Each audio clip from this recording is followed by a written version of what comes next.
na Mungu ataweza kukunenea. So tunaona hapa ya kwamba Paulo, yes, tumeweza kujifunza hivyo, na kujua mapenzi ya Mungu iko na faida gani, iko na benefit gani kwa Mkristo. Tutasoma mstari wa 10, 11 na 12. Haya, 10 inasema hivi, hiyo Colossians ama Kolosai 1:10. Mwenende kama ulivyo wajibu wenu kwa Bwana, mkimpendeza kabisa, mkizaa matunda kwa kila kazi njema na kuzidi katika maarifa ya Mungu. 11. Mkiwezeshwa kwa uwezo wote kwa kadiri ya nguvu ya utukufu wake, mpate kuwa na saburi ya kila namna na uvumilivu pamoja na furaha. 12. Mkimshukuru Baba aliyewastahilisha kupokea sehemu ya urithi wa watakatifu katika nuru. Amen. Wacha nifike hapo.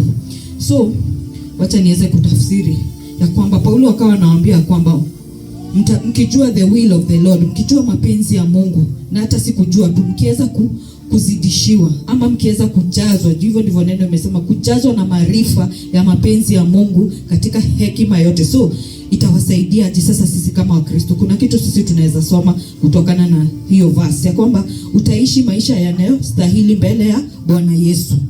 Amen. Wengi ni wale ambao wanaofanya vile wanavyofikiriwa wakidhani ya kwamba Mungu ako nao, ila Mungu hayuko na hao watu. Kwa nini? Kwa sababu wanaenda kinyume na mapenzi ya Mungu. So once ukishajua will ya Mungu, for example kama kwa neno ya Mungu, ama in all aspects, tuseme kama ni kazini, tuseme hata ni kwa marafiki, unafaa ujue ni marafiki gani ambao umekubalishwa kuenenda nao, ni wagani ambao utakuwa tu unawasalimia, ni gani utainteract nao, ni wagani unajua tu ukienda nao hawa watu watakupeleka ama watakurudisha Misri. So once ukishajua mapenzi ya Mungu, hata through neno ama vile Roho Mtakatifu anakunenea, utaweza kuishi maisha yanayostahili mbele ya Bwana Yesu. Namba 2, utapendeza Mungu kwa kila namna. So if you are doing ama uko katika mapenzi ya Mungu, utakuwa mtu wa kufurahisha Mungu kila wakati, kila saa. Amen. Utakuwa kama kuna huyu jamaa katika kitabu cha Genesis, hata Abrahamu, ya kwamba alikuwa anapendeza Mungu hadi wakapata favor. Anaitwa Abraham. Huyo mwingine alinyakuliwa, nimemsahau jina. Ya kwamba alikuwa anatembea na Mungu, anafanya vile Mungu anavyotaka, hadi Mungu akaweza kumnyakua. Aliona huyu hata hakuna haja ya kufa, alimnyakua tu na akaenda.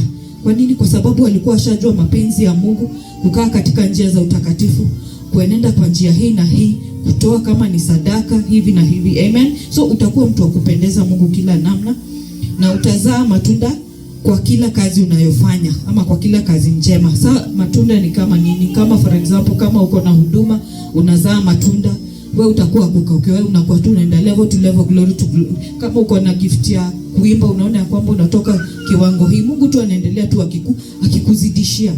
Amen. Haya, kama ni for example, kama ni kazini, unaona tu ya kwamba wewe ndio watu wanakuja kuuliza mawaidha, tufanye nini hapa, kumeumana. Hata unaona manager anakuja hadi kwako, mimi niambie hii na hii. Tunaona kwa Danieli, unaona ya kwamba hata wafalme wanakuja kutafuta ushauri kwao, kwa sababu Danieli alikuwa ashajua ya kwamba ama alikuwa mtu wa kupendeza Mungu, so alikuwa anajua mapenzi ya Mungu. Amen. So utazaa matunda kwa kila kazi njema. Once ukijua mapenzi ya Mungu, utakaa katika kumjua Mungu. If you in the will of the Lord, unajua tu Mungu hataki hii, so uendi huko. Kingine, utapewa uwezo wa kusubiri na kuvumilia ili mapenzi ya Mungu iweze kutimia kwa maisha yako. Na hiyo tulikuwa tumeelezea last week about prayer, ya kwamba unaweza kuwa katika hali fulani hivi na itahitaji tu tuseme tu maybe unangojea breakthrough ama unangojea answered prayer, na inaweza kuwa imekaa sana. But once yuko kwa hiyo will ya Mungu ya kwamba uko kwa kugojea, unaona ya kwamba Mungu na yeye kuna uwezo huachilia kwa ama ni kama neema, ndio uweze kusubiri hadi wakati ambapo ataweza kukutendea, hata kuvumilia. Amen. Unaweza kuwa uko katika ugumu fulani, but unahisi tu ndani yako, na si ati ni wewe, ni uwezo wa Mungu, ni nguvu tu za Mungu ama neema ya Mungu.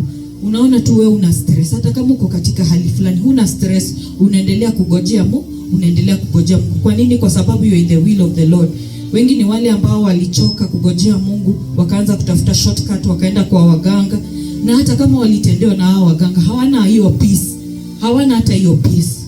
Amen. Tunaona hata wengi wanakuwa wanatoka makanisani, then kule wanakoenda wanaona hata afadhali ningerudi kule ambako nilikuwa, kwa sababu walichoka kusubiri Mungu, kwa sababu walichoka, maybe waliona kanisa fulani ni ya kutoa sana, ama kwa sababu tu sawa. Amen. But once ukiwa kwa mapenzi ya Mungu, kaa kwa hii kanisa, hata kama inakaa hivi, hata kama itakorogewa, utaona ya kwamba wewe uko tu sawa, hata kama uko kwa hali gani, ama hata kama unaona kanisa iko vile na vile, hata kama hakuna, wewe uko tu sawa, you okay, because Mungu kuna kitu ambacho anaachilia once you in the will of the Lord. Hiyo uwezo wake, neema ya kuweza kusubiri na kuweza kuvumilia hadi wakati ambapo atakapokuja kukutendea, na hiyo anaachilia through his glorious power. Kitu kingine, utapokea sehemu ya urithi ya watakatifu. Kuna ile portion ambao huwa imewekwa kwa wale ambao ni watakatifu. As long as you in the will of the Lord, hiyo utaweza kuipata. For example, kama tumeambiwa kwa mama, nimeambiwa kwamba ukikaa kwa kanisa hii ndio utapata zile baraka zako za gari, ndio utapata ukombozi. So ukikaa hapa ndipo utapata hiyo ambayo Mungu amekusudia kuachilia. But once ukihama ukienda kanisa nyingine ukidhania kwamba Mungu atahama na wewe, ile time yenye Mungu anakuja, because akona appointed time, anasema siku hii ndio ninakuja kukutendea, natuma malaika kukuja, anapata yuko wapi Pauline, alihama akaenda kanisa nyingine, na Mungu ataenda kukutafuta huko. Ilikuwa ni wewe uweze kukaa kwa mapenzi yake, kaa kwa hiyo kanisa. Amen. Utapokea sehemu ya urithi ya watakatifu. So watu wengi wanapotea kwa kukosa maarifa. Wamejitoa kwa mapenzi ya Mungu, wamejitoa kule ambako Mungu alikuwa na demand wawe. Amen. Kitu kingine, unahitimu. Kuhitimu ni kugraduate. Vile unaonanga ati watu wanafanya graduation kutoka sijui nursery wanaenda grade 1, kitu kama hiyo, ama PP1, PP2 wanaenda hiyo ingine, hiyo graduation. So unahitimu ama kugraduate kutoka kuwa mtoto wa Mungu, unakuwa mwana wa Mungu. Once ukiokoka, automatically unakuwa child of God. But unavyoendelea kusonga na Mungu, sasa unaanza kugraduate, unaanza kukua son of God. Lakini wengi ni wale tu wamebaki kale ka step ya child of God, ni children. Hawa bado wanalishwa tu ile tu chakula ya ABCD, bado hatakomaa wapewe mifupa ya kuweza kutafuna, mifupa ya kiroho. Amen. But once ukiwa in the will of the Lord, unaona kwamba utakuwa tu una graduate, juu unaendanisha na Mungu. Unaona kwamba haya, by the way, nilikuja nikiwa hii, na saa hii after 2-3 years ninaona kuko na hii ubadili, kwa sababu ya ulikuwa katika mapenzi ya Mungu, ndiposa ameweza kukufanya uweze kugraduate ama kuhitimu. Kitu kingine, Mungu hukukaribia. You always in the presence, ama the presence of the Lord iko na wewe. Amen. Kwa sababu uko in the will of the Lord. Mungu ni mtakatifu na hakuna wakati ambapo atakapo compromise. Wengi wa Kristo wengine wanasema, Mungu una understand, wacha tu nifanya kaka dhambi. Unaona tu, wacha tu niende nitafute pesa kichini, sikupenda. Yani ni kama kuonesha Mungu wewe umeshindwa. Badala ungekaa tu ugoje Mungu, na Mungu sure enough ataweza kukutendea. But wewe umeona hapana, Mungu amekaa, Mungu sababu tu zako. No, Mungu haizi compromise. Mungu ni mtakatifu. So unaona ya kwamba presence ya Mungu hukaa na wale ambao ni watakatifu, wale ambao wameamua kukaa katika mapenzi ya Mungu, holiness, righteousness. Liwe liwalo, umekaa na Mungu in season, iwe kumekauka, iwe kuwe kuna pesa, wewe uko ndani ya Mungu. Amen. So Mungu hutembea na hao, ama upepo wa Mungu huwa na watu kama hao. Kitu kingine, utafaulu kwa kile ambacho unachotaka kufanya duniani. Okay, nataka kuweka biashara, Mungu wangu nielekeze nifanye nini? Watu wengi, nataka kuweka biashara. Ni biashara gani na do poa saa hii? M-Pesa. Na wewe unakimbia unaweka M-Pesa. Na sasa hizo Mungu anakuambia je, fanya saluni. Baadhi hata anaweza kuambia hata level ya chini, hadi wewe unaona Mungu kweli umeninenea, nitembeze tu million, ama nikae hapa niende nikitengeneza warembo kucha. Hai Mungu, kweli kusema tu kweli, si ningeka M-Pesa niko na maybe 20,000 ni invest hapo hii na hii. So unaona huyo mwenye anaenda na njia zake, huyo anaenda anapotea. Kwa nini? Kwa sababu ulifanya kinyume na mapenzi ya Mungu. But kama ungefuata tu Mungu, wewe enda uza tu hizo melon. Enda tu tembea hapa na pale ukiuza nguo. Utaona ya kwamba Mungu tu anaendelea akikuinua. Amen. Na pia kuna kitu kingine Mungu anaangalianga, obedience. By the way, obedience inakuanga funguo kubwa sana ya kupeleka mtu from one level to the other. Hata from one anointing to the other. Unaona ya kwamba Mungu anaanza kukupatia maybe responsibility ama jukumu fulani. Unaanza tu kusikia ndani yako kama Roho Mtakatifu, nafaa kuwa ninafunga, nafaa kuwa naenda kanisani, nafaa kuwa ninafanya jambo hili. Once ukifuata hiyo sauti, utaona ya kwamba hiyo obedience itafungua milango fulani hapa kiroho, ama hata ikufungulia maybe uende kama ni mataifa, ama hata unaona Mungu anaanza kukuaminia vitu zingine. Unaona umetoka hata level ya kiganja, hata unaenda State House. huko ndiko huko. Kwa nini? Kwa sababu Mungu ameona kwamba this child of, or rather this son of mine, he is obedient. By the way, Mungu huaminia wanawake, haamini watoto. Kama tu vile wewe kuna ule mtoto unajua tu huyu wa grade 1 siwezi muaminia kisu, but wa grade 10 hata naweza muaminia hata gas, naweza muaminia hata stove. Amen. So hivyo ndivyo iko. Tutamani ya kwamba tutake kuwa sons of God, tuwe wale ambao wamekomaa, wale ambao wamekomaa, ya kwamba Mungu akitazama one, niko na kipawa fulani hii, niko na hii neema, nataka kuachilia, nitaachilia kwa nani kiganjo hii, nitaachilia kwa nani hii never give up kiganjo. Anakaa anaangalia sons, jua anaweza kaangalia, okay ni Pauline, huyu ni bado chando, huyu bado anakuazika, huyu bado ni hivi, huyu bado hajawahi koma, tangu kuokoka hajawahi badilika, ni ile ile tu tabia. Roho Mtakatifu ni kushinda, anashinda akikwaza Roho Mtakatifu. Roho Mtakatifu anamwambia wacha hii, na bado tu kila Sunday tu ni kuhubiriwa, achana na marafiki, achana na marafiki, achana na marafiki hawa ambao wanakupoteza. Huyo ni child. But sana ni yule ambaye amesikia sauti ya Mungu, amesikia either through reverend, Mungu amemnenea through Holy Spirit, ama tu ile tunasemaje, your spirit tu ndani yako inakunena. Huyo ni Roho Mtakatifu anakuconvict. Wachana na huyu, wachana na huyu, wachana na huyu. Once ukiobey hiyo sauti, hiyo obedience inakuanga kitu kizuri sana. Kuna milango ambazo hufungua, kuna milango ambazo hufungua. So hiyo ni faida, benefit ya kuwa in the will of the Lord. So nini hupinga mapenzi ya Mungu kwa maisha yetu? Nini hupinga, nini huzuilia? Number 1 tunajua tu ni shetani. Shetani ndio usababisha ama atakangi tuwe katika mapenzi ya Mungu. Yeye anatakanga, by the way, twende tuungwe na yeye huko lake of fire. By the way, he's already judged. Si kama wewe, si kama wenye wanaishi. Yeye yake ashahukumiwa ya kwamba yeye ataenda hata siku zimo atachoma in the lake of fire, atachoma in the lake of fire. So unaona ile kitu anataka juu, hataki kuchomeka peke yake. Hata hii hell neno inasema kwamba ilikuwa imeundiwa yeye peke yake. But sasa inakuwa watu wengine wana choose tu waende wachomeke, wana choose kukataa Mungu. So unaona naye shetani juu hataki kuungua kivyake, anakuja anaendelea kwa Mkristo ametoka kwa njia zangu. Hapana, nitafanya nini? Ataanza kuleta vitu. Maybe aanze kukuletea mawazo za kukudanganya, deception. Ati Mungu anakuambia kama tu Adamu na Hawa. Kweli Mungu alikuambia hii? Hapana. Unaona hapo ka uongo hivyo. Sasa anakutoa katika mapenzi ya Mungu. Ati Mungu amekuambia ukae kanisa hii haina time. Uko sure? So ende ile kanisa. Mungu anakuanga kwote. Lakini wewe Mungu alikuambia kaa hapa. Hiyo ndio kazi ya shetani. Kitu kingine diversion. Yaani anakupatia nia mingi, unashindwa sasa ni kanisa gani, ni njia gani? Mungu amekuambia enda kwa njia hii.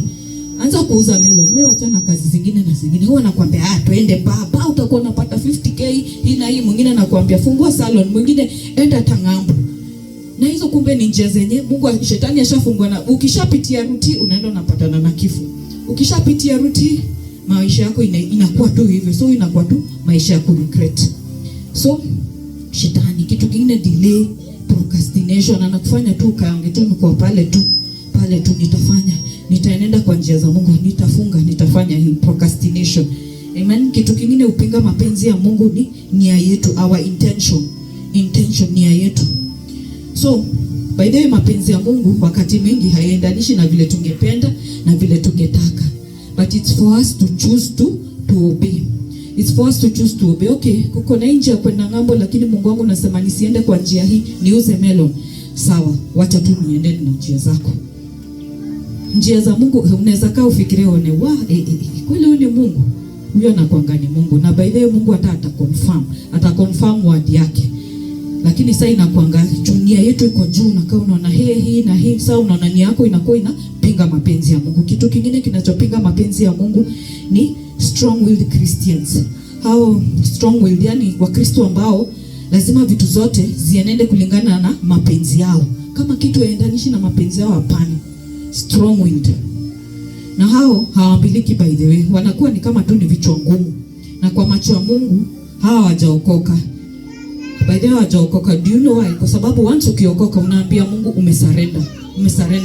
Mungu wangu nisamehe, nimesurrender maisha yangu kwako. Sasa wewe ndio Bwana wa maisha yangu. You are the Lord. Yani wewe ndio unatawala maisha yangu. But sasa unaona ni kama Mungu ana compete na wewe, na Mungu hana hiyo time. Mungu akitazama mtu kama wewe na huwa ataokoka, anasemaje ameokoka, lakini inakuwa tunapishana, nia yangu inapishana na yake. Strong willed. kwa sababu Mungu anasema uza melon, una hapana, sitauza, taenda ng'ambo. Amen. Strong-willed people, Christians. So napasa tuambie Mungu kwamba avunje hiyo, to break our will, kuvunja hiyo mapenzi yetu. Yaani tufike pahali ambapo tunaweza sikia sauti ya Mungu na tuweze kufanya bila kuzungumza, bila kubishana. Mungu akwambia peana simu, hapana, sipeani simu. Kuja kanisa, siendi, hapana. Inakuwa Mungu anasema hii, yes master, yes Lord. Amen. So strong-willed Christians, kuna watu ambao wako hivyo, na ukijua uko hivyo, naweza kuwa tuko hivyo sote. Naomba tuambie Mungu ya kwamba aweze kuvunja hiyo. Hata akisema jambo fulani tunatii, tunasema yes, yes master. Kitu kingine, ubinafsi. Hiyo ni kitu ambacho upinga mapenzi ya Mungu. Huyu ni Mkristo ambaye anajiona, anajisifu, yani anajisikia tu ya kwamba yeye ndio anafaa. Mwili yake, mapenzi yake lazima iwe. So mtu kama huyo pia atakuwa mtu ama Mkristo kama huyo atakuwa kupinga mapenzi ya Mungu kutofanyika kwa maisha yake. Hiyo binafsi, kujipenda. Mungu anasema hii share hii, hapana, siwezi share. Mungu wangu mimi nimetamak, mimi ni mimi. In fact hata inaingiza kitu kama kiburi, ni mimi, kama sio mimi, ubinafsi. Kitu kingine, kiburi, na nimetoka tu kuguzia hiyo sasa. Mkristo ambaye ako na kiburi si rahisi afanye mapenzi ya Mungu. So tuambie Mungu atuundie moyo ambayo hauna kiburi. Mimi husema hata mimi nakanga nasema hata mimi niko na kiburi. Siwezi kaa nisimame mbele ya Mungu niambie Mungu sina kiburi, because vipimo za Mungu zinakuwa tofauti na vipimo zangu. Sema la Sunday, unaweza kaa unadhani uko nafungua hapa ninawatisha na nyinyi hamna gari, hiyo ni kiburi. Hapana. Mungu akinitazama inside out, from my heart, from mawazo yangu, yeye tu ndio anaweza jua. Yaweza kuwa naona Pauline sahi ni juzi na do. Na Mungu akinipatia do, akinipatia magari na nini, ama maybe sasa ndio kiburi itafika. So yaweza kuwa maybe kwa level hii sina kiburi, lakini kwa level hiyo ingine Mungu akiniinua, kiburi itainuka juu. And that's why unaona tunakaa tunaambia wapendwa ya kwamba deal na vitu ambazo uko nazo. Kama ni kiburi, zile vitu ambazo ziko kwa ndani ya moyo wako, ndio wakati Mungu atakapokuinua hazitainuka. Yaweza kuwa tumenyenyekea hivi, yaweza kuwa nimenyenyekea hivi juu sina, but once nikipata gari sasa ndio nitakuwa nakuja na wakanyagia, ninawaflosia hii na nini. Kuanza kudeal na hati yangu, ile kiburi ambayo iko ndani yangu, naambia Mungu anisamehe. Ingine naweza kuwa tu nimerithi, yani naweza kuwa kule nimelelewa, wazazi wangu, mababu, ukali kwa chief, alikuwa famous, alikuwa, so unaona hiyo kiburi tu iko tu kwetu juu. Wakati huo yeye ndio alikuwa anaonekana ndio yeye ndio alikuwa anaonekana ni kusema ndio hiyo. Sasa tena kwa mfano siku hiyo hata baba yangu alikuwa chief, hata sikumpata ni kwa mfano tena ndio huyo baba yangu ndio huyo ako na funguo hii na hii ako na property. So unaona amezaa Pauline, ndio huyo, na yeye Pauline ndio amelelewa kwa mali na nini kipo. So inaweza kuwa si kupenda kwa mtu, ni ile tu kurithi. So that's why unaona kwingine unaambia Mungu ni takasa hata hii bloodline. Kweli tumekosa wazazi, mababu, kutoka kizazi moja hadi kingine, tusamehe, tuko na kiburi ndani yetu. Amen. Unaweza kujitakasa, hata kutakasa watoto wako. Waambie Mungu ondoa hiyo kwa bloodline. Amen. Na sio kiburi tu, kile kitu unachoona, hata kama ni umaskini, inaweza kuwa hata ni usherati. By the way, vitu zingine tuna struggle nazo, si kupenda kwetu, ni ile tu tumerithi. But sasa ile kitu tunapaswa kufanya, kwa sababu yote yalikamilika msalabani, ni kuipeleka kwa Mungu through prayers. Kweli na wewe uaccept. Na wewe anza kusema ni kukaa ndio alikuwa na pesa, mimi hapana. Ukienda kama ni kutubu, unaanza na wewe umekosa, wazazi wako, hata mume wako, watoto, kisha unaanza kwenda kwa wengine. Kizazi kimoja tulikosa, tulifanya hii dhambi hivyo. So unaona kunakuwa na utakaso from the bloodline. So unaona hata mimi nikipata watoto, mimi na mume wangu, hawa watoto wanakuwa wametakasika, kwamba hawana hiyo dhambi, ama hawana hiyo umaskini, ama hawana jambo kama hilo. Amen. So kiburi. Kitu kingine kinachopinga mapenzi ya Mungu ni mtazamo wetu, our view. Kuna vile ambavyo Mkristo anatazama maisha yake, lakini unaona yendanishi, mimi vile ninaona by now nafaniwe niko na gari, by now ninafaniwe, by then nafaniwe niko Ulaya, kitu kama hiyo. Na Mungu hakusema hivyo. Mungu alisema by the way, ukiwa hii miaka wewe, kulingana na vitabu zake, wewe utakuwa katika nyika. Lakini unaona sasa my view, mawazo yangu mnama vile naviona inapigana na mapenzi ya Mungu. So ni sisi tufike pale ambapo tunaweza kusurrender everything, our view, mawazo yetu, kila kitu tufike to that level so that hata Mungu akisema kitu fulani si kupishana na yeye na kupigana na yeye. Amen. Pia kitu kingine kinachopinga mapenzi ya Mungu, kukosa imani. Mtu ambaye ana imani, ati Mungu nasema aje? Ati nitaenda ng'ambo saa hii. Ati nitaolewa na mzungu. Hizi vitu tu tunaonanga tu yenye mtu anatamani. Hapana, hiyo ni mfano tu. Hapana, haiwezekani. Sasa unaona umepinga mapenzi ya Mungu. Yaani nitaolewa na huyu jamaa. Hapana. Haiwezekani. Hauna hiyo imani. Hiyo ni kwa mfano tu. Amen. So hizo ni baana ya vitu ambazo hupinga mapenzi ya Mungu. Mada ya siku ya leo ni mapenzi ya Mungu. Na tunaweza jifunza nini? Twenda msome hiyo Colossians 1:9-12. Jua benefits za kuwa in the will of the Lord. So tunaweza jifunza nini nikimalizia kwamba Mkristo lazima afanye kulingana na mapenzi ya Mungu. Hiyo hakuna compromise. Wewe unakuwa niseme tu control na vile Mungu anavyotaka. Vile Mungu anavyotaka. So ni wewe ufike pahali uwe surrendered Christian. Mungu wangu vile unavyotaka fanya.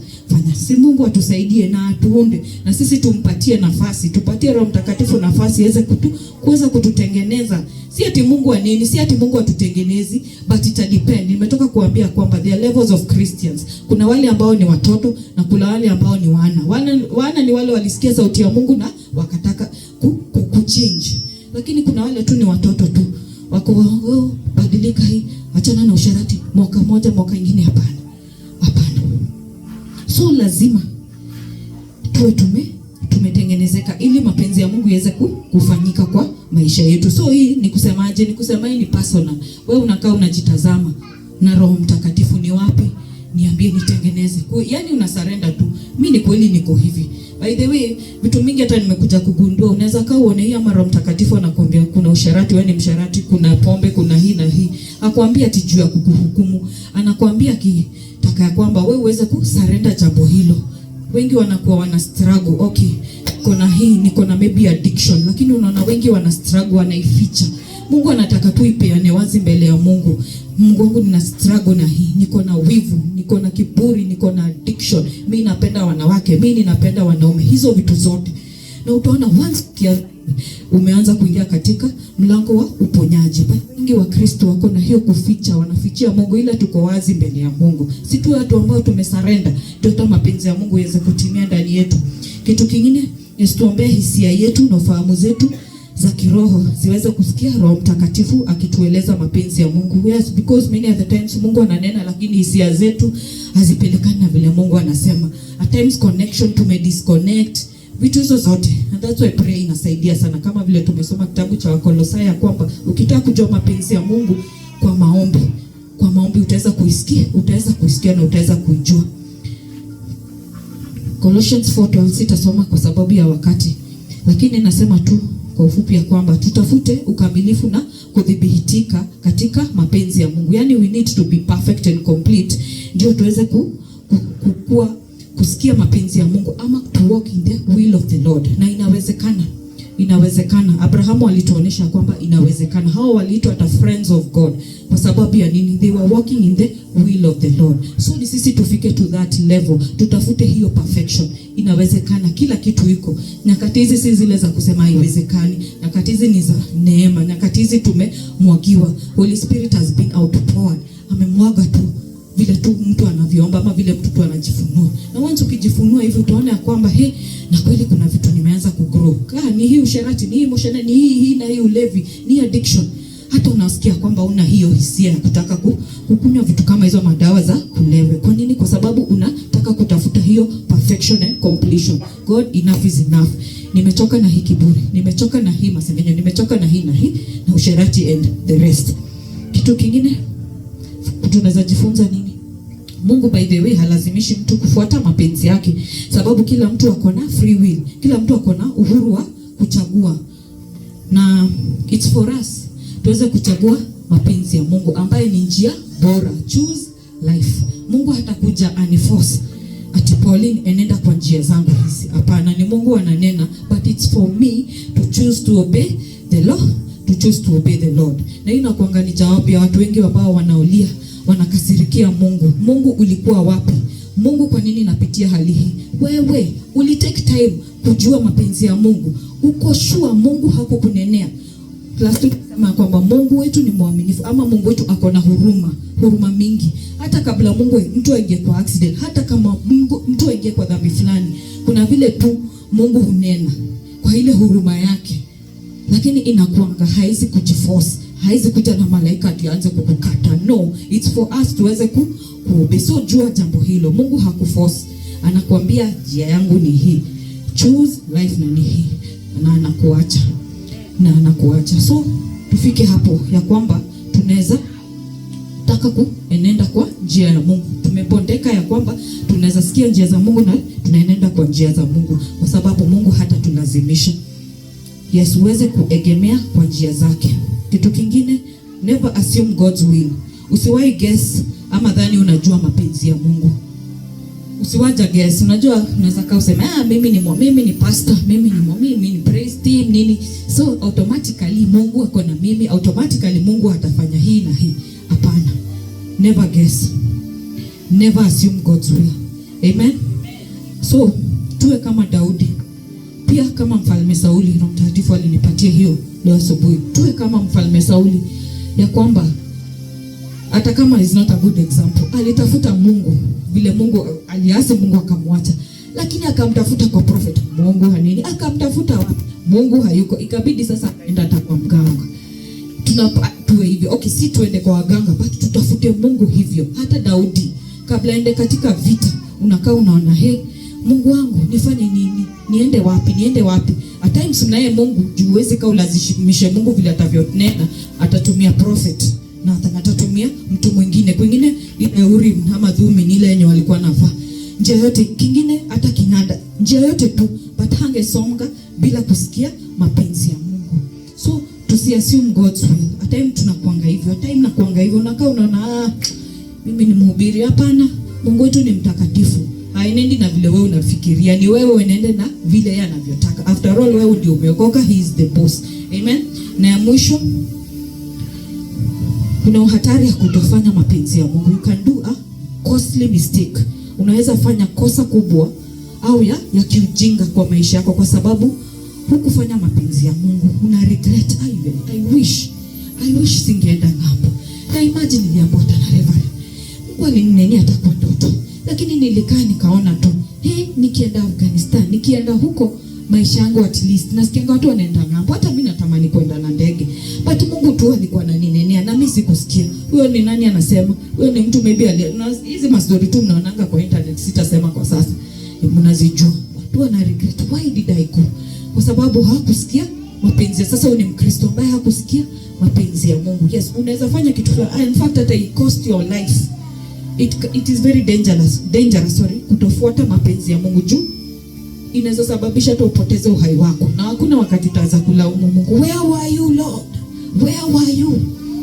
Mungu alinena, but wewe hukusikia. So tunaweza jifunza kwamba tuambie Mungu, hii si ombi la saa hii. Wewe vile umechukua hiyo neno, uende sasa ujifanyie kazi. Neno inasema ya kwamba work out your faith in fear, your salvation in fear and trembling. Fanyia wokovu wako kazi. Jifanyie kazi. Kweli niko na hii. Kweli niko hivi na vile. Kweli sitafika pahali pa kusikia sauti ya Mungu. Kweli mimi Roho Mtakatifu ninakukejeli and all that. But sasa una surrender, natafuta ukamilifu. Enough is enough. Hii dhambi hii naeka chini, sasa nifanyie kazi ndio niweze kusikia mapenzi ya Mungu. Umebarikiwa. Mimi nimebarikiwa zaidi, na narudisha madhabahu kwa